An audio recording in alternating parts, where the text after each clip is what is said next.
One of the major criticisms of Anakin Skywalker is that his fall to the dark side at the end of Revenge of the Sith, well, it's too abrupt. And until recently, that's exactly how I felt too. And I also felt that Ezra Bridger's return to the light side in early Season 3 of Star Wars Rebels, well, that was far too quick as well. But as of late, I've been diving deeper into underlying connections and messages that can be found in Star Wars, and I believe there's a good reason both of these transitions take place so fast. So let's get started by looking at Anakin Skywalker. We all know that he's going to fall to the dark side, and it is set up at points in the prequels. Yes, there was the slaughter of the Sand People. There were the nightmares that Lord Sidious was sending him, and there was that discussion at the opera, and there was even that point where in Clone Wars Season 7, Anakin kills Admiral Trench with little or no remorse. That really sets him up killing Count Dooku as well. But that all said, leading up to very close to the end of Revenge of the Sith, Anakin is the one that reports the Chancellor to the Jedi. He reports that he is the Sith Lord. So again, up to very close to the end of Revenge of the Sith, Anakin's making the right decisions. It's like George Lucas is trying to convince us that Anakin might be okay after all, even though we all know exactly what's going to happen. But I don't think that was the intention of Lucas at all.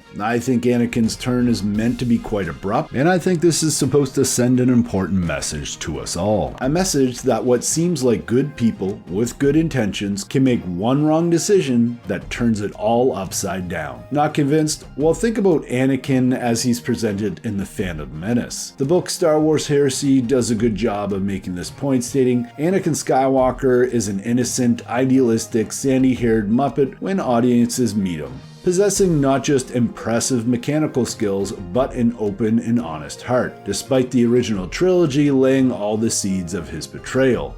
End quote. So from the beginning here, Mr. Lucas has been showing us that this is a good man. And again, I believe this just furthers my point that good people with good intentions can fall to the dark side here in the real world, and that it can happen quickly. It just takes one moment of fear, one moment of bad judgment, and real lives can be changed forever. And that you don't always see it coming. I think this is a thought that those closest to Anakin would share. Ahsoka refused to believe that Anakin could be a Sith apprentice in Season 7 of the Clone Wars, for example. Likewise, Padme and Obi-Wan felt similar until it was obvious that Anakin had joined the Sith. I believe Lucas wants us to understand this idea, and in Star Wars Rebels, Dave Filoni continues with this messaging, but from a bit of a different angle. At the end of Season 2 and beginning of Season 3, we see Ezra following a dark path. He is tapping into the dark side with the help of the Sith holocron. He is not fully committed to the dark side yet, but he's close. Now, I always thought that his return to the light side was just way too fast in Season 3, just like Anakin's fall was a little too quick in Revenge of the Sith. But again, I've come to change my mind on this. People in real life can make poor decisions that changes everything for the worst, but I believe in the real world, people can make the right decision that totally turns them from the wrong path to the proper one, just like Ezra does. When Kanan rescues Ezra from the falling station, he asks him to let go. And yes, he literally wants Ezra to let go of the station,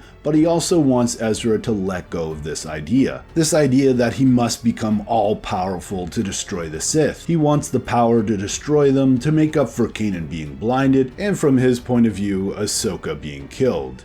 He wants revenge, which is not the Jedi way. And now I can see that when he lets go of that station, it means that he is also letting go of that idea. And he starts to understand that he can't do it all himself, that he'll be stronger if he's part of his family and they work together to fight the Empire and the Sith. At least that's how I see it, guys. Let me know your thoughts in the comments below. As always, I'm Mike. Thanks for watching, and may the Force be with you.